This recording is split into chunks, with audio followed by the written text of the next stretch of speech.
Hello, everybody, and welcome to our first episode of the Cold Brew Castle Sports Podcast. My name is Castle345, and I am a streamer and an avid sports fan and a big-time Lions fan. I am joined today by Joe Flaherty, a sports editor for USA Today affiliates and owner of Cup of Joe Media. Hey, everybody. And I'm also with Lami, who is an avid sports fan and longtime Lions sufferer. Sure am. Hello, everybody. So we're going to do a few things today, but we're going to go ahead and start off with a 4-round mock draft of the 2021 season. And if you're interested in after the first 4 rounds, we're going to continue to do the next 4 rounds next week. So tune in for that. So for first 3 picks, we all pretty much feel like there's no mystery to them.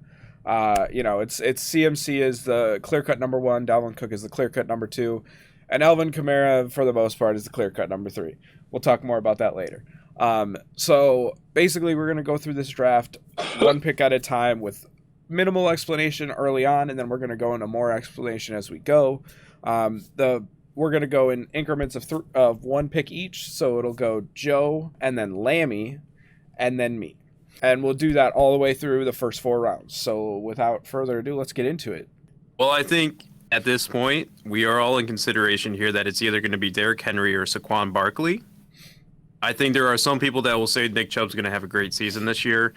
However, Saquon Barkley, off the PUP list starting week 1. It may take him a while to get rolling from that ACL injury. Saquon Barkley at number 4, please. Wow, interesting. Did not expect that. All right, Lami. Okay, so with pick 5, I'm actually gonna go reach down.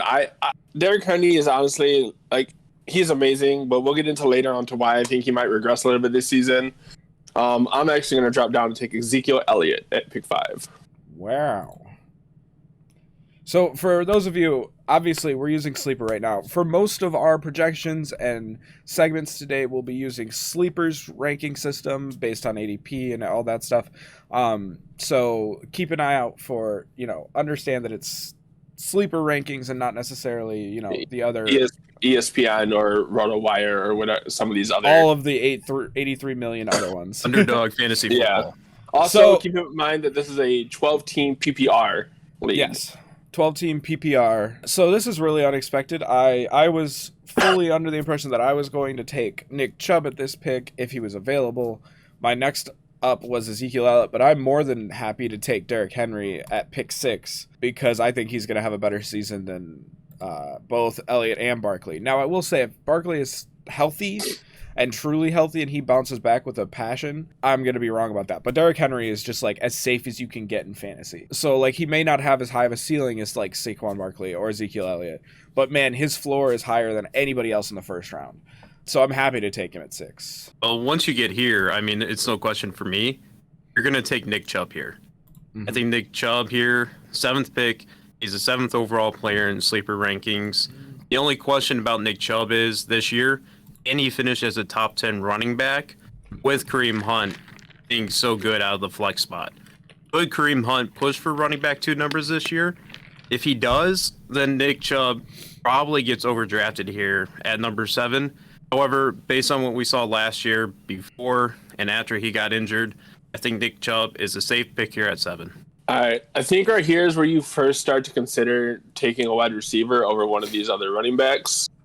Somebody like Devontae Adams or Tyreek Hill, especially Devontae Adams now with Aaron Rodgers confirmed coming back for the 2021 season. I'm not a huge fan of Jonathan Taylor currently with what's going on with this quarterback. I just think Taylor's probably going to drop to the 2nd round. I think my pick here is Devontae Adams. So I like the Devontae Adams pick. However, I think were I in your position, I would have gone with the best player at his position. And I know that some people might make an argument for a couple other players, but I think Travis Kelce in this stage of the draft, as much as it kind of pains me to take a tight end, I'm not excited about Jonathan Taylor because of the Carson Wentz injury, because of the Quentin Nelson injury, and we just found out that Sam Ehlinger is taking first team reps at quarterback today.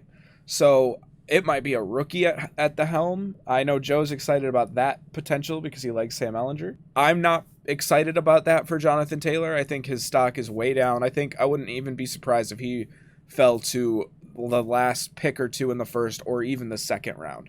So I'm going to lock in Travis Kelce here because when you think about what Kelce brings to the table for the tight end position, you're just locking in that you're going to have one of the number 2 tight ends in the entire league. And I think that's a strong pick at pick 9. And there's like 4 or 5 guys that I'm okay with falling to me in the second round. Yeah, I don't think there's a draft where people know what they're doing that Kelce makes it out of the first round. I don't think so. Yes, and a starting quarterback for Indianapolis Colts being a bona fide tight end is not a good thing. So we can go ahead and keep dropping Jonathan Taylor because the next pick off the board for me is going to be, and this may be a shock to some, but Austin Eckler is going to be my pick here. And the reason why is because he was on pace for more than 100 receptions last year, and he could reach that number again this year, and he's still going to rush for like 750 to 800 yards this year. As a PPR running back with a high touchdown floor ceiling, I think he could easily find himself in the top 10. Probably over running backs like Jonathan Taylor and Aaron Jones. I think if you're looking at taking the value now, you're taking Austin Eckler over those guys just based on what you think Justin Herbert can do.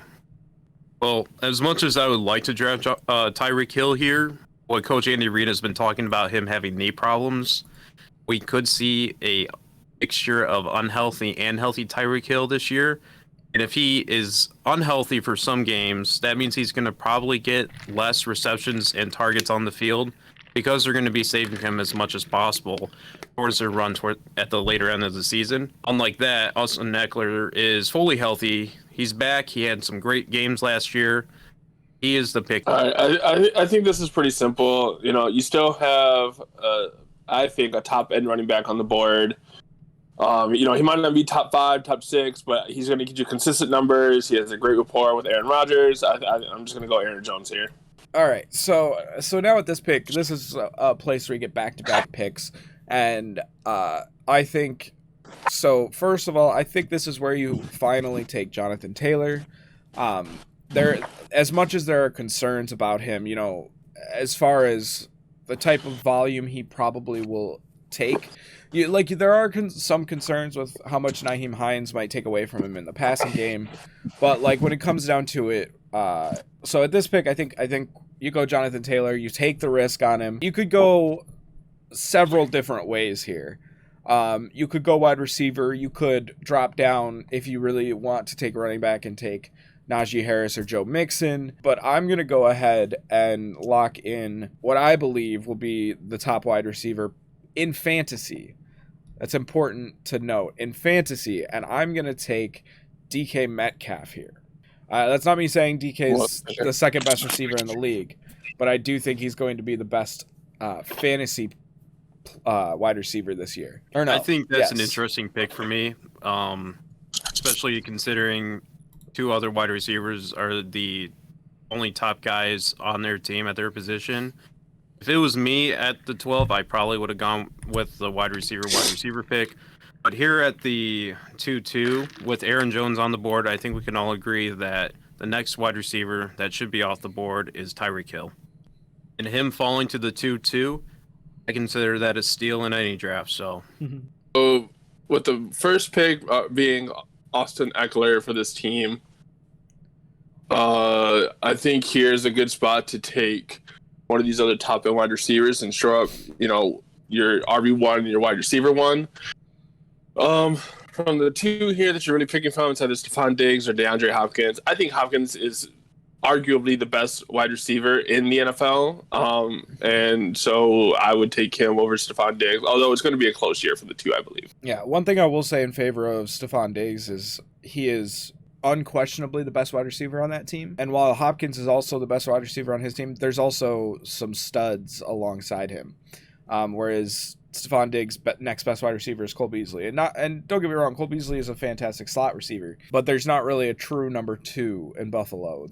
I think Emmanuel Sanders just got signed there, so he's a solid option. But we'll see. We'll see if if the volume's there for Hopkins this year. With they have 5 wide receivers that I feel like are going to get involved. So now we're at the Kelsey pick, and I feel like you could go 0 running back, but I don't think so, because there's somebody that's really attractive to me in the current format, and I'm going to go ahead and lock in the rookie, Najee Harris, for this team, because the volume that he's probably going to get is pretty insane. And with him and Mixon, you have kind of the same issue where both of their offensive lines are not great, and they didn't do a whole lot in the offseason to get better. I mean, the Bengals drafted Jackson Carman and the 2 other linemen in the 4th and the 6th. But at the end of the day, their line is heavily reliant on a rookie to make the entire line better, as well as a new offensive lines coach. So I think that I'm going to go with the potential for Najee Harris. Well, now that Najee Harris gotten taken, I didn't expect Stephon Diggs to also be here. So even though we took Devontae Adams in the first round, I think this is a perfect opportunity for this team here to go ahead and take the no running back strategy. So go ahead and take Stephon Diggs here. There's a couple of different options here. I think personally that it's too early to go for quarterbacks. In your average league, right around now is when Patrick Mahomes is going to be taken in most leagues. People tend to be very high on quarterbacks. I usually try to wait pretty late, so I'm not taking Patrick Mahomes here. You can make an argument for Joe Mixon. He's going to be a solid RB2 this year. But I'm going to go back to wanting to shore up my wide receiver 1 when we have some of these top-end choices on the board, and I'm going to take A.J. Brown here. I like Derrick Henry, but he's not really going to be your PPR back. And the fact that Joe Mixon is still on the board, I'm very happy to take him at this point. However, I think I'm going to do a little bit of a reach, because there's another guy that I like so much this year and moving forward. Like, this guy is I wonder who that is. It's Antonio Gibson. That's who it is. Yeah, I know. I know. So Antonio Gibson is a guy that I have traded a lot of capital for in my Dynasty League that I just joined with this guy. Or I guess it's this guy. I mean, they're both in it, but he's also your keeper in my league. So yeah, so I've got a lot of stock into Antonio Gibson. You are all in on Antonio Gibson. All in on Antonio Gibson. So this is like about 5 or 6 picks earlier than he would normally go, but I do like Gibson's situation much more than I like Mixon's situation. Well, at this point, I'm still not taking Patrick Mahomes. So even though I do like Elliott, although I do not like this running back pairing, I think Gibson is on pace to probably get a lot of receptions this year from Joe Burrow out of that backfield. I think he started to have a great season last year before he got injured, and he's been pretty good recently in the past couple years. I think Joe Mixon is a solid pick at this point, and some would say probably undervalued pick at this point because he fell so far. So I think Joe Mixon is a clear choice here. All right, so when we're getting to these top end, like these are the top 4 running backs. I like Justin Jefferson. I like Calvin Ridley. At this point, though, with these teams, especially having Barkley, who we don't know how he's going to come back, I think I kind of want to shore up the running back position a little bit more.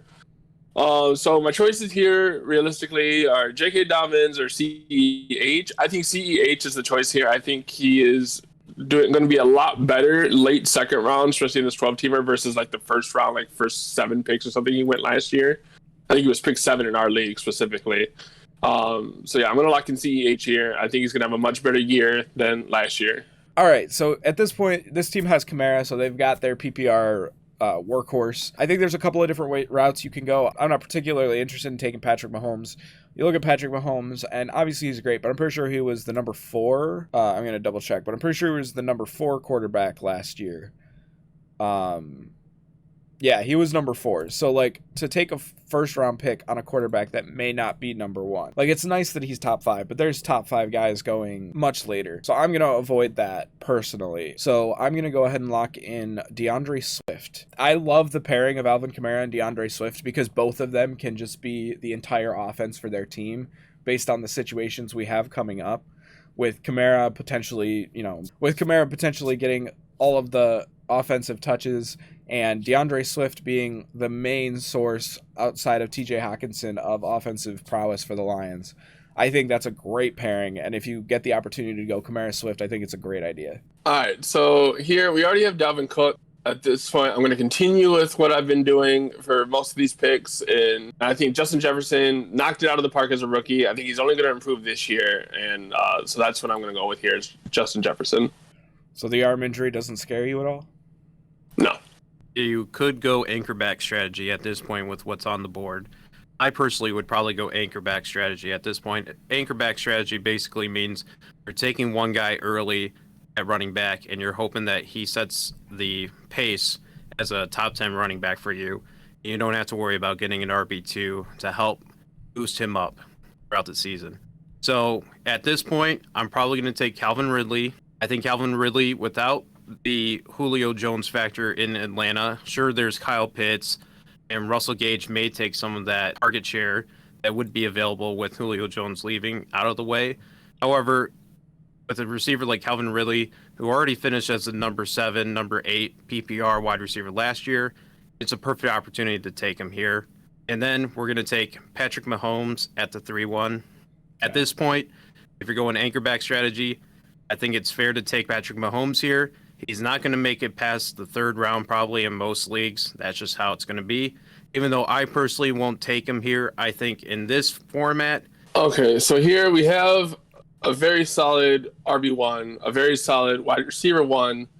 And I think here it's getting to the point where it'd be kind of insane to not pick one of these top 3 tight ends, right? Like, tight end is a position that's very top heavy.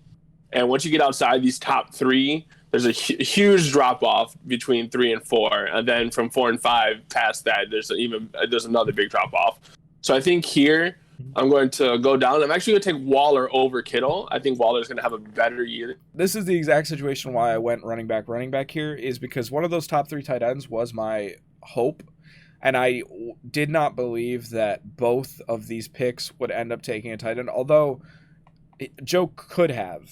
It could have been a thing where he went Ridley and then a tight end, because that's kind of the similar situation as going wide receiver quarterback. You're doing the anchor back strat.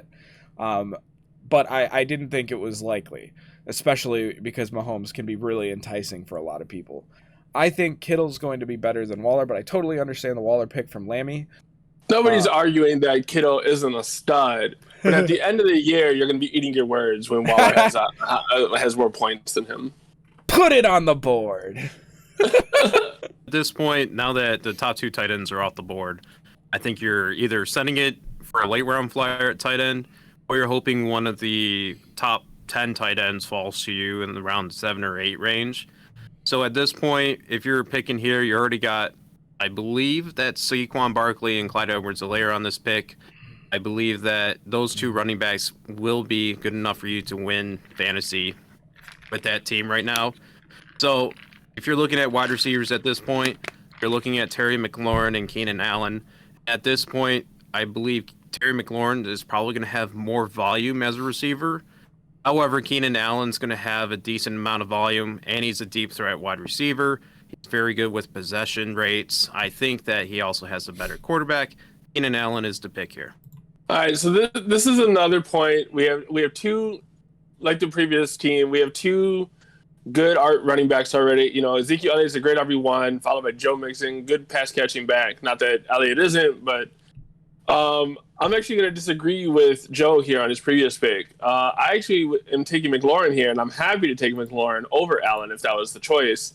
So he really likes Terry McLaurin. I understand that. However, I think there's a wide receiver that's better than both of these guys, and that's going to be my pick at this spot. I also want to say real quick, because I don't think I said anything when he took him, I love Clyde Edwards-Helaire this year, and I'll get into that more later, but I really, really like him where he's going right now.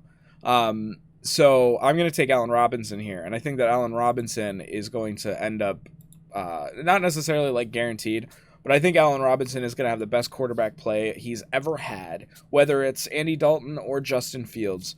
Both of them are better than any quarterback that he's ever had, and I think he was wide receiver 8 last year, and I think he's just going to get better. Well, right now, I would say that that was a fantastic pickup. I think the team that is picking right here probably would have hoped that Allen Robinson would fall here. And especially with that possible, probably going to finish with the most touchdowns for any wide receiver in the league this year. Allen Robinson was a great pickup. I'm not a big fan of Miles Sanders, Josh Jacobs as running backs here. However, I would say that you could go J.K. Dobbins here, and I think this pick should be J.K. Dobbins. He's the best player on the board right now. All right, so I think right here, we already had Devontae Adams. We have Stephon Diggs. I think we're going to continue with the no running back strategy and take Julio Jones and really just solidify us at the wide receiver position. I'm not a huge fan of the running backs going right now, so I'm not super into there are a couple that I like, but I feel pretty comfortable that I might get them on the wheel. So I'm going to do something that's not something I normally do, but I do think that this guy is worth the pick. So I'm going to lock in Josh Allen. I think if you're in this position and you've already taken the best tight end in the league, a good RB1, you have the luxury of taking the best quarterback in the league this year. Yes, we have the dog cam up for this very, very, very, very hot pick here. Now, if I was the team that currently has Devontae Adams, Stephon Diggs, and Julio Jones, I would probably be hoping that Josh Allen would have made it around the turn. I think that would have been a great setup for that team. Mm-hmm. However, now that Josh Allen's off the board, I think the best running back that's left available for this team to pick here, and I do think they should go running back, and I think that would be David Montgomery. I'm not a huge fan of Josh Jacobs or Miles Sanders. I think Evans is going to have an okay year, but I think I want to take a second running back here for this team, and I'm going to go down to Chris Carson. I think Chris Carson's being kind of undervalued considering what he did last season and what Russell Wilson brings to the table. Yeah, I like Chris Carson a lot too. My running backs at that point were Montgomery, Carson, and then the other two.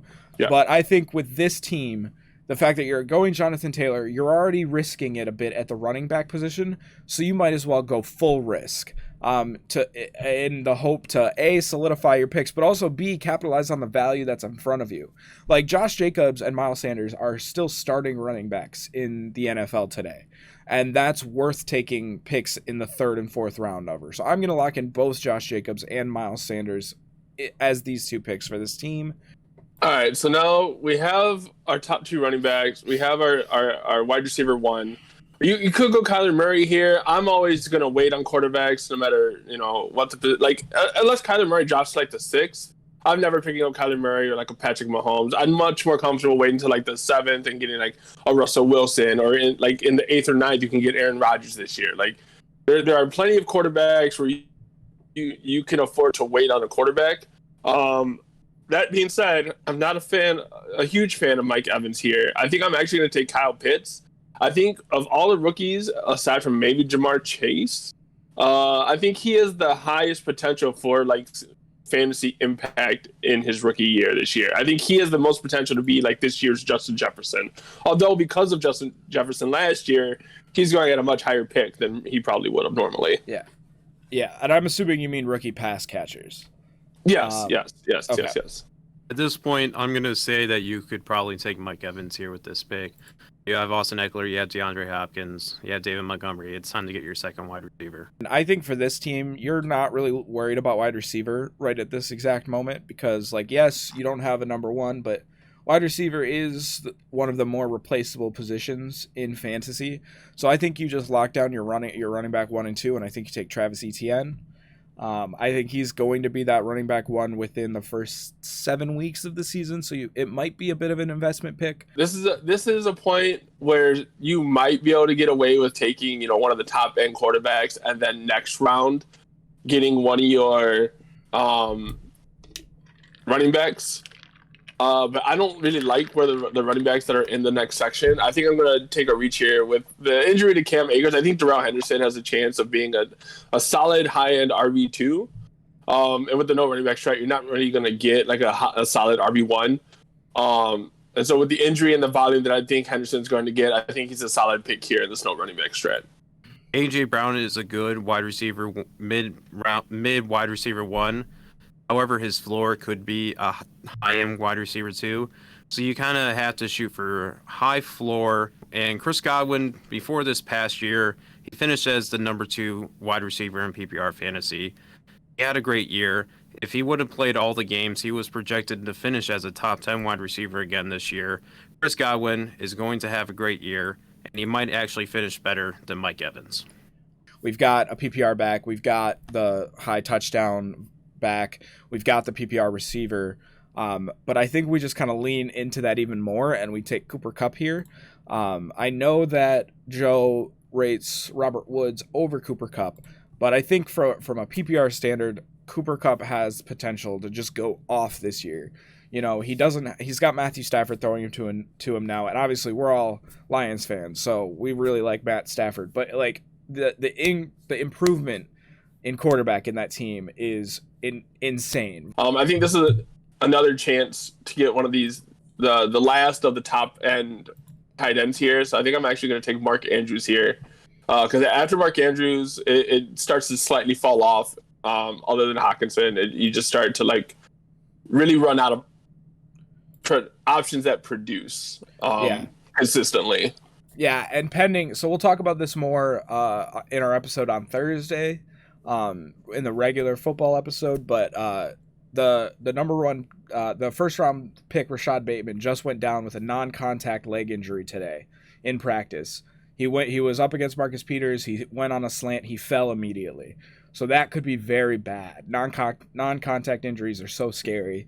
And that just, I think, accelerates Mark Andrews' stock even higher. Obviously, you never want to see injuries, but when they happen, it does do things to projections. And Andrews, I think, ends up with much more volume because that talented receiver potentially is down for a while. I think Mark Andrews is a great pick there. I think it's a little bit early for when I would take a tight end. However, now that we're at this team here and I'm looking at the wide receivers that are on the board right now, I'm not as high on Amari Cooper. However, I had a roll of duct tape here. I would tell you guys to check the tape. I am telling you to check the training camp tape on CeeDee Lamb. CeeDee Lamb is the pick here. We've got Kamara, Swift, and Kittle, so I think this team's in a great position. And, like, you could go wide receiver here, but I don't think you really want two of the wide receivers in this area. It's not a priority. And I think Kyler Murray has all the potential in the world to be the number one quarterback in the league. And this is the stage where I'm comfortable taking Kyler Murray. I've got two running backs, one of the top three tight ends. Okay, right here, we're getting to the point where it's almost impossible to not draft Lamar Jackson. You know, he's possibly the best running quarterback we've ever seen play the game. You know, arguably better than Michael Vick was. But it's still too early, I think, for me to comfortably take a quarterback when there's these other good, like, skill position players, especially on a team that doesn't have a wide receiver 2 or an RB2. That said, I really like Robert Woods here. I also agree with Lami there. The problem for me with Cooper Kupp over Robert Woods at this point is that Cooper Kupp is very touchdown dependent as a receiver. I think Robert Woods is going to have more volume. And with the addition of Matthew Stafford, he could potentially be right behind Cooper Kupp as far as the touchdown potential for this season. Now that you're looking at the turn here with the final pick, we'll talk about round 5 another time. But now that you're sitting here, and we're going to look at the running back list real quick, see who's available at this point. And if you're looking at the board, you know, Kareem Hunt's still sitting there. I think he's a great flex play. However, if you're looking at the anchor back strategy, I think you have to go wide receiver here again. And for the wide receivers that are on the board, I'm not a very high on a lot of them. However, DJ Moore is the wide receiver 1. He's got an upgrade at quarterback. He's going to have Christian McCaffrey back. At this point, you're setting up a nice stack on your team with Christian McCaffrey and DJ Moore. If you wanted to later in the draft, you might possibly pick up Sam Darnold and complete that trio package for you. All right, that's our first 4 rounds. We're going to do the next 4 rounds, or 5 rounds, I think we're going to do. And there's going to be a little bit less explaining because, you know, the bottom, like the mid rounds are as important as they are. There's not as much to say about the mid round picks as there is in the top 4, but we'll do that next week. Now we're going to move on to our next segment for the day. That might be a hot take itself. We're going to do our top 5 players to draft at their ADP in a 12-team PPR. So this is not necessarily the like league winners or anything like that, but this is the top 5 players that we think you should be looking to get at their current ADP. And we'll give you a little bit of a breakdown of why we feel that way, but we're going to go one at a time. Joe, who's your first guy? I think it's someone that we've talked about a lot personally off the show, off the podcast. It's obviously a guy that a lot of other fantasy experts are talking about.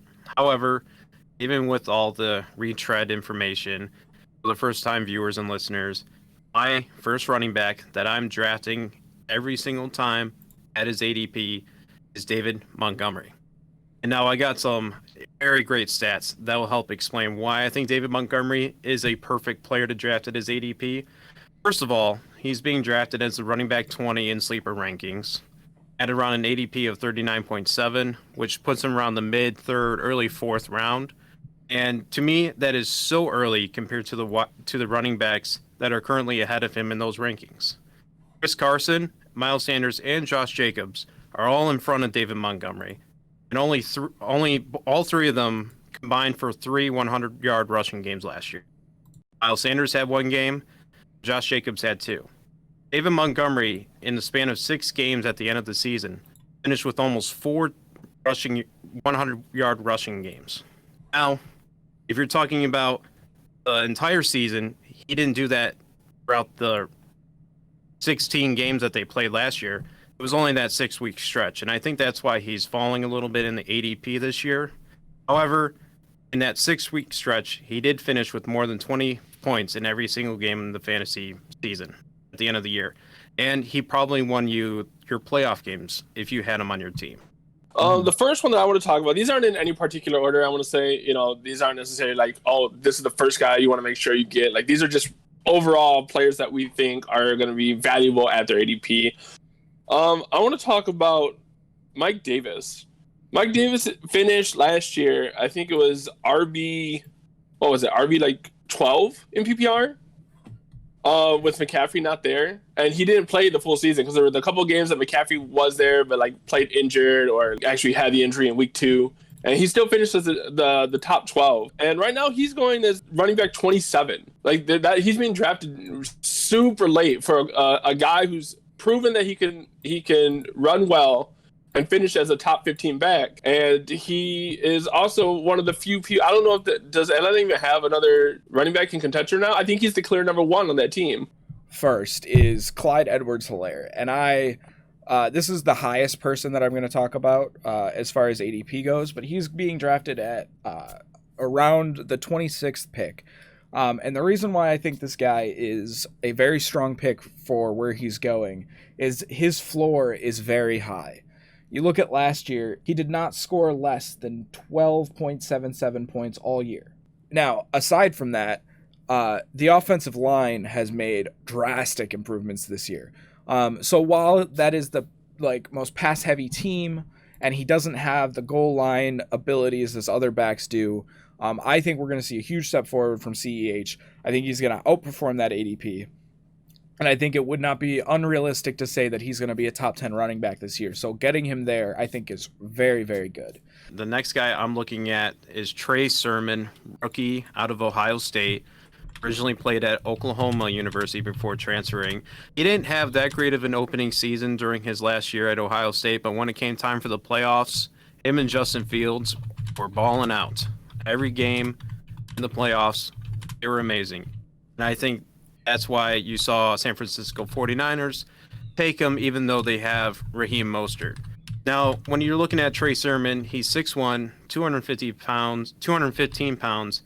It's all the measurable numbers that you want to see for a starting running back. He's a little bit slower, so he's more of a Ezekiel Elliott than a Derrick Henry. However, reports out of training camp say that Trey Sermon's the 1B to Mostert's 1A. And he's been getting most of the starting reps with the first team while he's been there. And Mostert, last year, only averaged 13 carries and 2 receptions in 8 starts. And he's been very injury-prone while he's been there. San Francisco already is a running back by committee, and Shanahan likes to play the hot hand. We saw that with Mostert in the playoffs a couple years ago when he ran for 338 yards in 3 games. That's insane. I can't believe that he even did that at his age. However, Mostert has yet to fully practice in camp either. So with injuries piling up for the 29-year-old running back, how long are we going to sit and allow the ADP to allow Trey Sermon to fall to the 7th or 8th round? I don't see it happening. I think at the end of the preseason, he might be finished as a running back 1 on that depth chart. Raheem Mostert, since he's been in San Francisco in the NFL, he's never finished above running back 25. He had that one stint in the playoffs where everyone was so hype about him, but he hasn't really solidified himself as the number 1 option yet. All right, so I'm going to continue with the running back trend here, and I want to talk about Ronald Jones. Ronald Jones last year finished as the 20th running back in PPR. There is a little concern with him because at the end of the season, like during playoffs and stuff, it seemed to be the Fournette show. But I don't think Fournette is going to be able to keep that up this season, and I really think Ronald Jones, who's being drafted as the 32nd running back overall, I think that's just great value for a guy who ended last year as a top 20 back, to get him that late in the draft, because he's going like rounds 9 or 10. Like, that's super late to pick up a guy who has top 20 running back potential.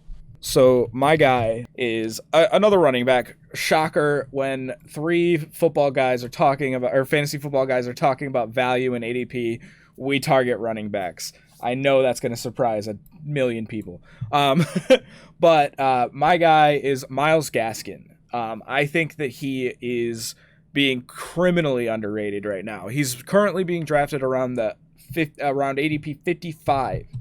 So for a guy, obviously, you have concerns because there was injury issues last year, and I get that. That dude, when he was healthy, absolutely crushed it. He's going around the same positions as like Leonard Fournette and guys that really just don't have like an it factor. And I think I just think at his ADP, he has all the potential in the world. He doesn't need to carry your team, but like if he can get you 12 to 18 points in PPR leagues, then I think he's really, really good. His value does take a huge dip in standard. I think Myles Gaskins is a great pick for his ADP. However, I just don't think his ceiling is as high as some of the other running backs he's getting picked around. The next guy that I want to talk about from my list is none other than Jacksonville wide receiver DJ Chark.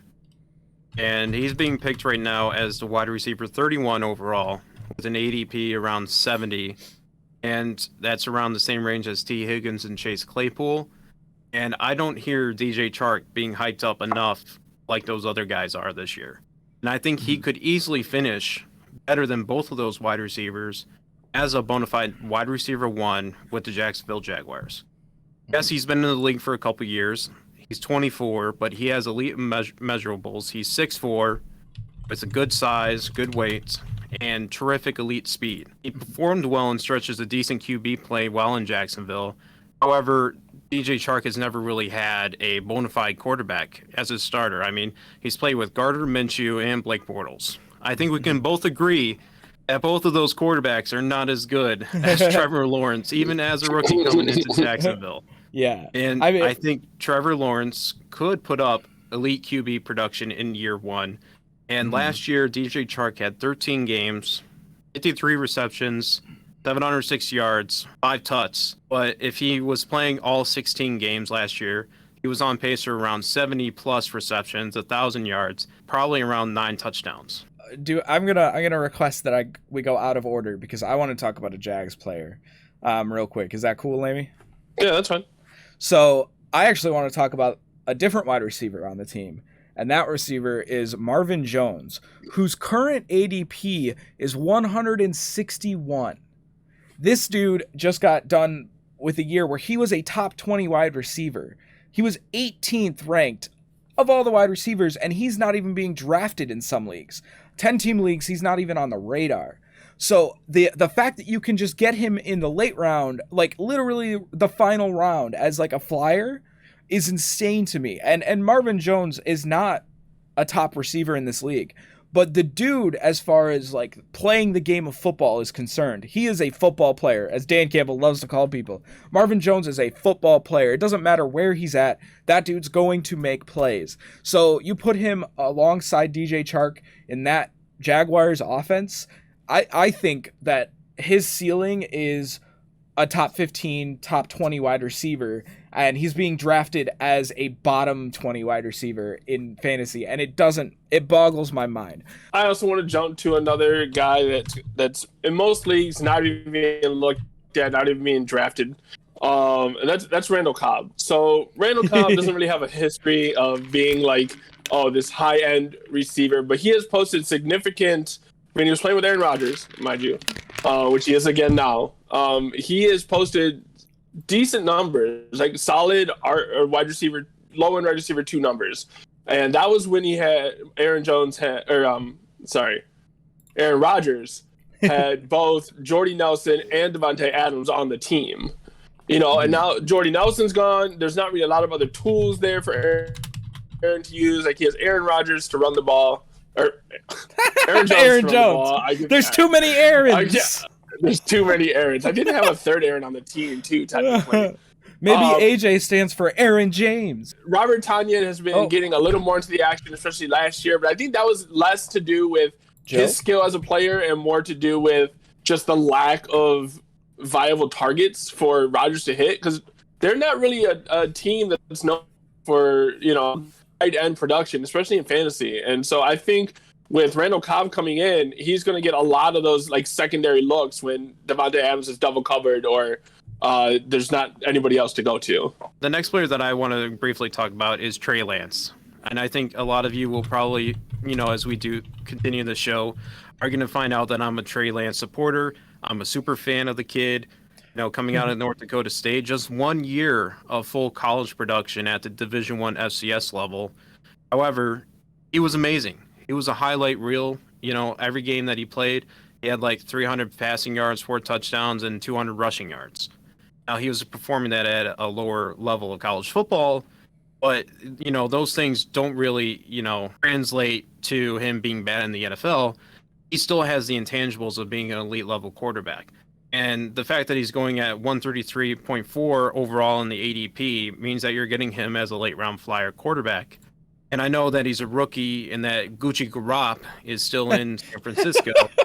Gucci But when you're Garop. talking about the elite measurables of Trey Lance, the dual threat aspect, and the great camp reports, again, let's check the tape. He's got all the tools necessary for him to start week 1. And in the history in the past 6 years, there's only been a couple quarterbacks who were taken in the top 5 that didn't start week 1. Yeah, I think that's a really solid guy to target, especially, again, a keeper league stud. I don't understand how this is possible, but Aaron freaking Rodgers is being drafted at the 73rd pick, roughly.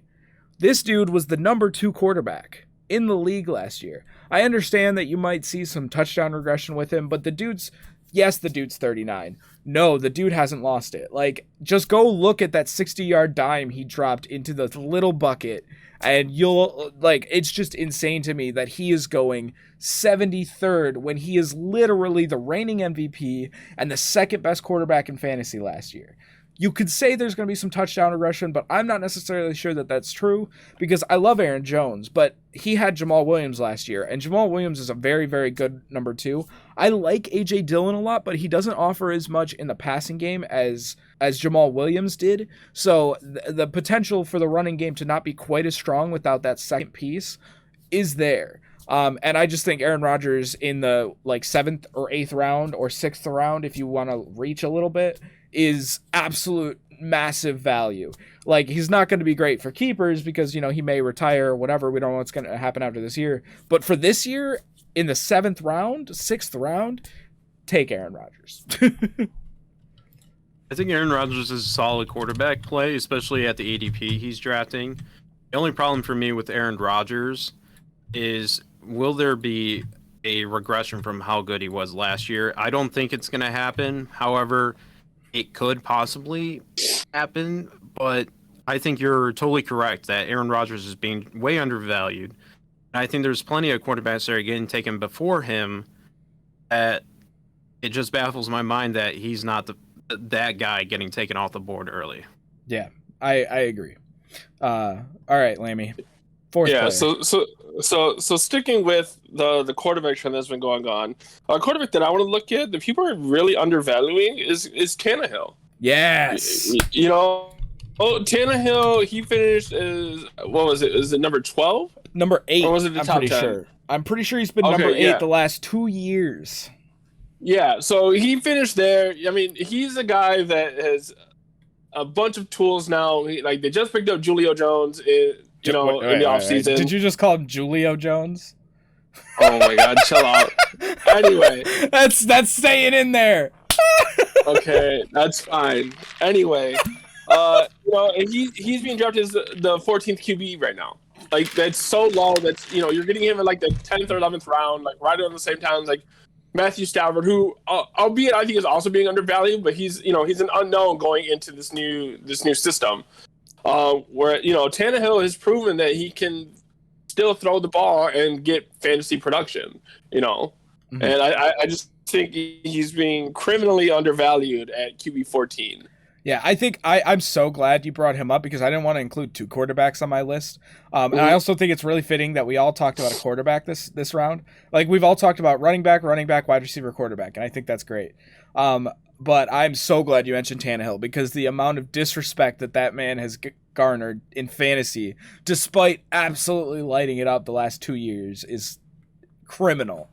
Well, my final one for my top 5 people that you should draft at the ADP that they're listed at right now is none other than probably someone a lot of people aren't talking about right now, and that's Gerald Everett.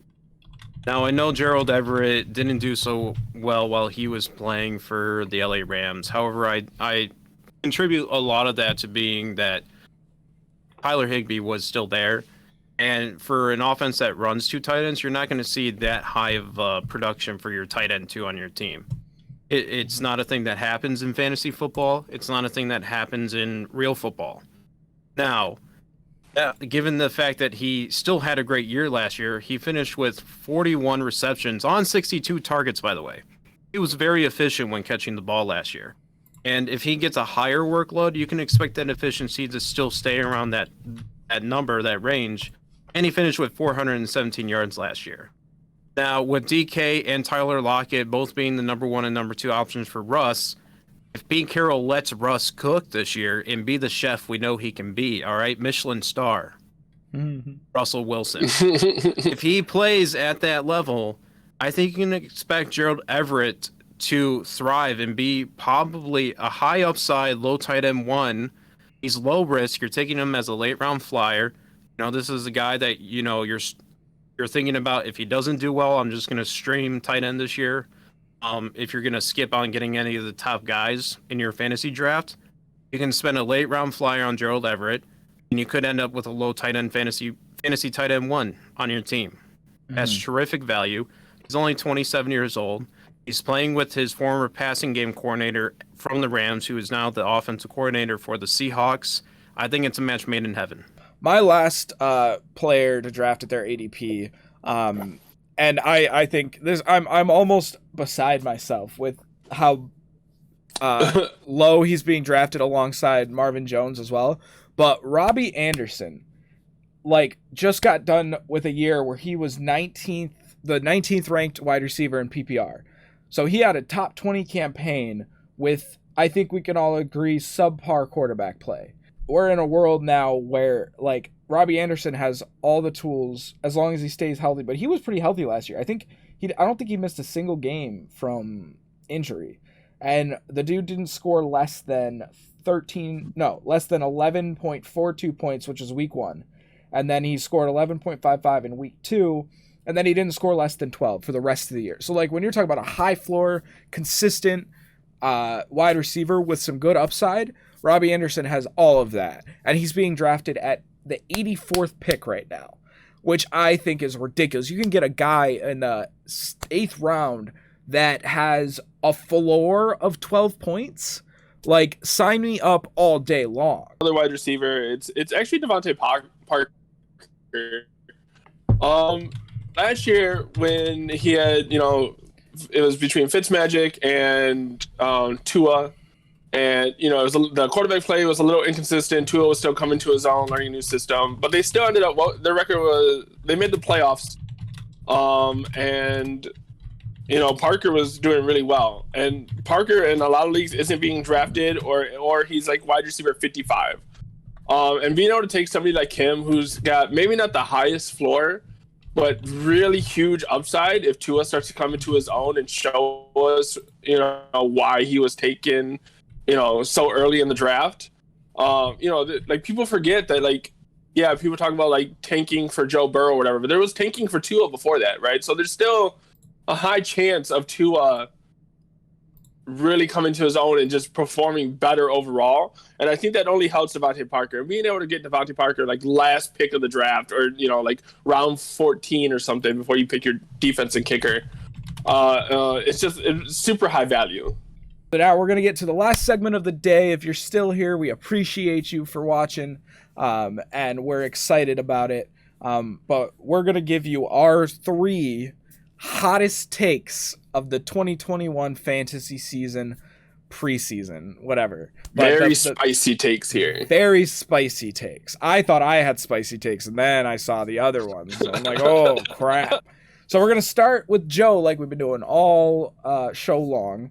If you were going to take my hot takes and rank them on the Scoville level, they would both all be on the Hot Ones show. So I think that if you're talking about, the guy that could be the top in a top 5 PPR finish, I'm going to go back to my guy here, and that's going to be David Montgomery. And the reason why I'm going to include him here is because he finished as a top 5 running back those last 6 weeks of last season. He finished with 820 total scrimmage yards in a 6-week span. That's unheard of. He finished as a top 5 PPR back in those weeks. And yeah, sure, you could contribute that to the volume that he received because Tariq Cohen got injured. However, I don't think Tariq Cohen's going to be a factor this year. He's being drafted around the 203 ADP. He's no longer a valuable handcuff. He's no longer a flex option either. He's coming off an ACL tear, and we've seen running backs come off of ACL tears who are like the number 2 or 3 guys on the roster, and they completely disappear from their role in the team that they had previously. It's going to happen to Marlon Mack over in Indianapolis. It's probably going to happen to Tariq Cohen. Now, his first several games of the season, David Montgomery was playing with Mitchell Trubisky, who ended up getting benched, and then they had even worse quarterback play. You can only expect that to get better with Justin Fields or Andy Dalton at quarterback this year. And the Bears are going to put it together earlier than they did last year. They kind of put it together late on the offensive side of the ball. The offensive line got better in the draft last year and in the past 2 years. I think that offense is going to be very productive, and David Montgomery could see all of that volume again. As spicy as yours was for running back hot take, mine might be even spicier. I'm going to talk about Derrick Henry here, and I think that Derrick Henry is actually going to finish as a mid-end RB2 this year. I think he's going to have massive regression.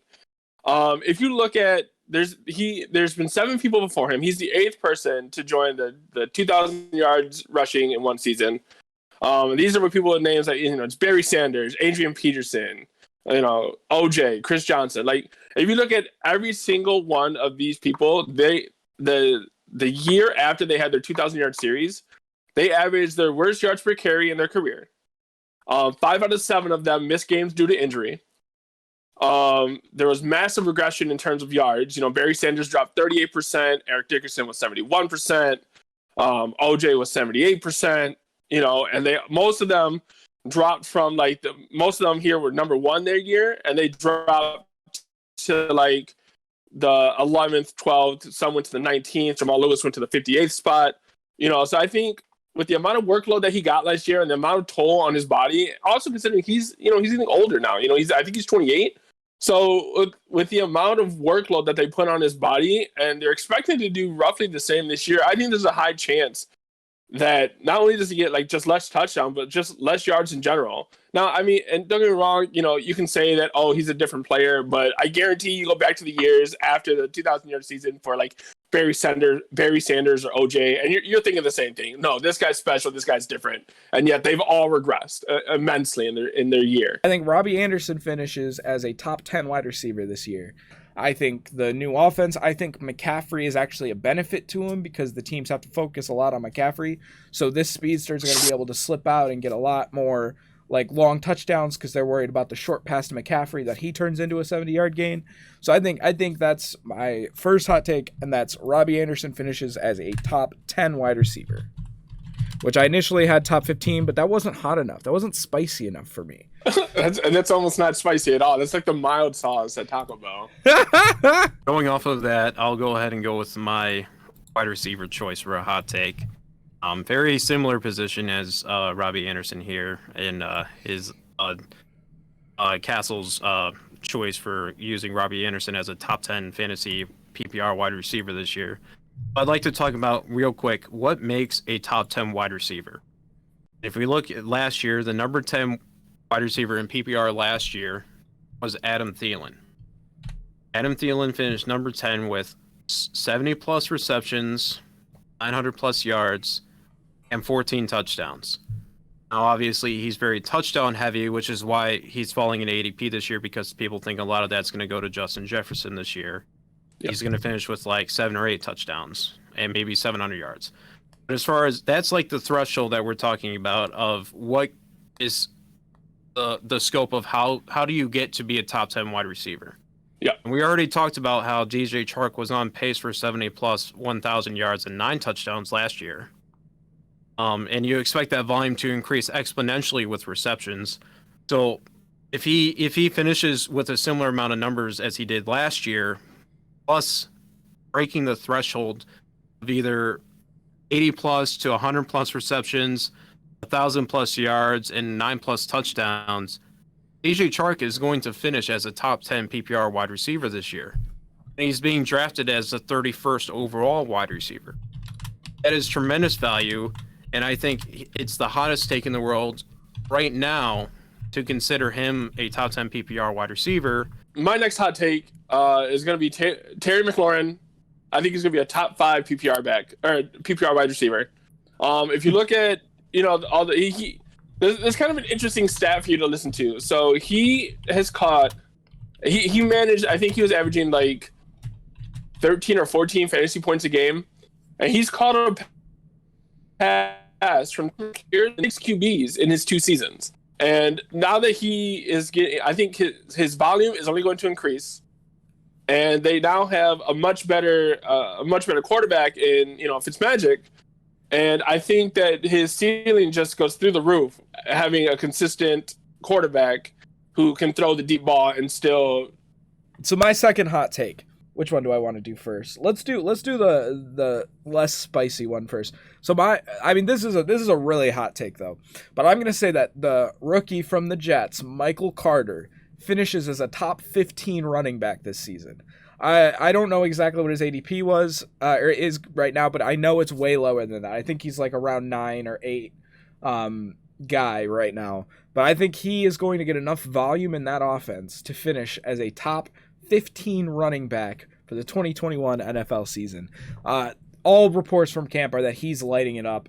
He doesn't have much competition. I mean, Tevin Coleman's there, but that guy can't stay healthy, and I don't think he's going to be he might be the pass catching back. But I don't know. I gave up on Tevin Coleman a couple years ago because he just kept getting hurt. He's a nice piece to have, but I think he's just going to put up running back 2 numbers, if that. And I mean like running back 2 numbers in a lineup, not necessarily fantasy running back 2 numbers. I think Michael Carter is going to excel in that offense, and I think it'll be one of the more interesting stories throughout the year because he's not a guy that people were high on his athleticism coming out of college. A lot of people didn't love the draft pick, but I think he's a guy that's going to play better than his athleticism determines he should be able to play. I'm going to have to prepare myself for some blowback on this one, but given what we've seen out of camp so far in the Tampa Bay Buccaneers facilities, Giovanni Bernard has been picking up a lot more first-team reps than we anticipated him getting out of camp. I think it is very possible that he could end up as the top running back in Tampa Bay, and he could end up the best fantasy running back for Tampa Bay this year. Last year, he finished with 47 receptions out of 59 targets with 3 touchdowns, not including his decent numbers as a running back when he was filling in for Joe Mixon. He rushed for 416 yards, which is decent, but that's not with the full workload, and he still finished as a top 30 PPR back. You're drafting him basically as your 16th round pick this year. If you're asking me, there is a very large potential for him to take on that James White role for Tom Brady that he had in New England for Tampa Bay. He's a great receiving back. It's just a question of, will he see that running back rushing workload with Ronald Jones and Leonard Fournette there? And I think at the end of the season, you may see Giovanni Bernard quickly emerge as the number 1 running back in Tampa Bay. Yeah. Go ahead. No, go ahead. If you have a counterpoint to that, go ahead. No, I don't have a counterpoint. I just want to say that I agree with what you're saying, and I think he'll be the best because Tom Brady last year looked at all the tape and saw drop after drop after drop after drop, and he went directly to Bruce Arians' office. He looked him in the eyeballs and he said, "If you don't get me a PPR back, I am going to retire." Because these guys cannot catch the ball. I like Leonard. I like Ronald. I can't deal with them not catching the ball. So what did Bruce Arians do? He went out and got probably one of the best available PPR backs, or pass reception backs. So I think that's just going to give Tom Brady a huge weapon that he has missed since he didn't have James White. My final hot take for the year, and it's definitely my hottest take, and this will definitely get me blowback, but I don't even care because I believe in this man. I believe that Nick Chubb will finish as a better fantasy back than Alvin Kamara this year. And Absolutely not. Reasons why I believe this is because I believe that Chubb, in 12 games last year, the dude rushed for over 1,000 yards. But he had a 144-yard game against Jacksonville, 114 against Philadelphia, 126 against Houston, 108 against the Pittsburgh defense, 124 against Cincinnati, 108 against Washington.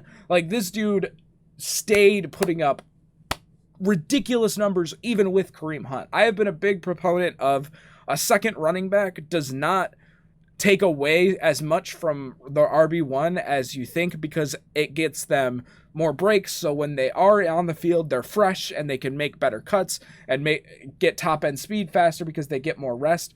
He's still going to get volume. I still think Chubb gets 20 to 25 touches a game, but those extra 5 to 10 touches that he might get without Kareem Hunt there, I don't think are as important because he's going to be fresher for his touches, and Nick Chubb will be the RB3 in fantasy this year. Now you go with your crazy final. Well, if you guys want to say anything about that, go for it. Well, and then Lami, you can go with your ridiculous take. The spiciest take of all of these. If this was the Hot One show, that'd definitely be the last dab. Because that is about as Carolina Reaper as you could get with a hot take. I promise you, this one's worse. Oh no! Oh yeah, it's so much worse. Go ahead. Okay, so I'm gonna talk about Drew Lock. Oh no! We're gonna lose all credibility. So, Drew Lock, his rookie year, right? He only played 5 games due to injury. He had 64% completion rating, 1,020 yards, 7 TDs, 2 interceptions. Not amazing numbers, but if you put that into 16 games, he was on pace for about 3,200 yards, 22 touchdowns, and 10 interceptions. He would have finished with 199 points, and that would have been QB 26. Then we come into 2020. He has a new coach, new offensive coordinator, brand new system, but then we have COVID-19. So there's no off-season stuff, no preseason stuff, and he just gets thrown into the game. He only ends up playing 13 games this season. Finishes cleaner, averaging about 15 points a game. But in the last 4 games, he actually jumps up to 17 points a game, and I think it was like QB 21 or something. But then you look at the team this year, and this year they've added Cortland Sutton, they've got Judy, they got Noah Fant, they got Melvin Gordon. I think the tools are going to be much better for him this year. He's going to have a second year in this new system, and with a lot more chance to really prove himself. Last year was basically still a rookie year. He only played 5 games his first season, right? So like he's only played a total of 18 games, I believe. So this is basically his true year 2. And with all these extra weapons and stuff that he's got, and the second year of being able to learn the system, I think Drew Lock is going to finish as a top 12 QB this year. Oh, somebody get me some wings. I need them. Good Lord. All right. Where's the blue cheese dip? That's what I want to know. So here's what I'll say to that. First of all, that makes my take on Nick Chubb look like a freaking jalapeno sauce. Like, it doesn't look hot at all. But here's what I'm gonna say: if Drew Lock cannot put it together with all of the weapons that he has, reports from camp are saying that Jerry Jeudy is balling out in camp, like hardcore. If Drew Lock cannot put it together, he's done. He'll never start again in the NFL. Absolutely. So maybe out of necessity, he'll find some sort of talent that he hasn't had his entire career and finish top 12. His entire career is 18 games. It's barely a season. I'm talking about his entire career in high school, college. This guy never showed the potential to have a top 12 in the NFL type season. But if it happens, you should enter the lottery because that is ridiculous. Yeah, we don't need to talk about it any further because that's just... Yeah. That'd be the hottest take that you hear from anybody all year. Yeah. It's like 90 degrees in my room. Okay.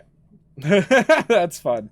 It's very spicy in here. It's from all the Drew Lock takes. No, I was about to say not as spicy as your takes. Okay. So thank you guys for watching. I really appreciate it. I have a feeling this is going to be a bit longer than we intended it to be. So if you made it to the end, we appreciate you.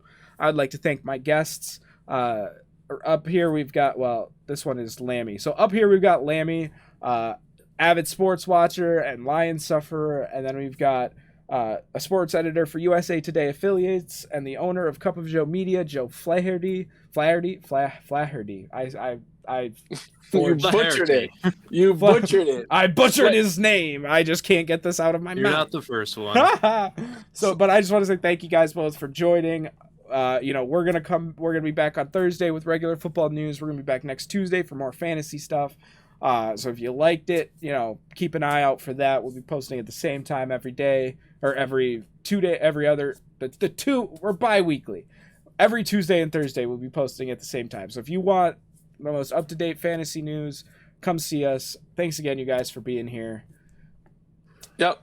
Like and subscribe. If you have anything you want to say about our hot takes or anything, go ahead and post down in the comments, Yeah, we'd love to hear from you. Roast us. Live long and prosper and drink the blue Kool-Aid.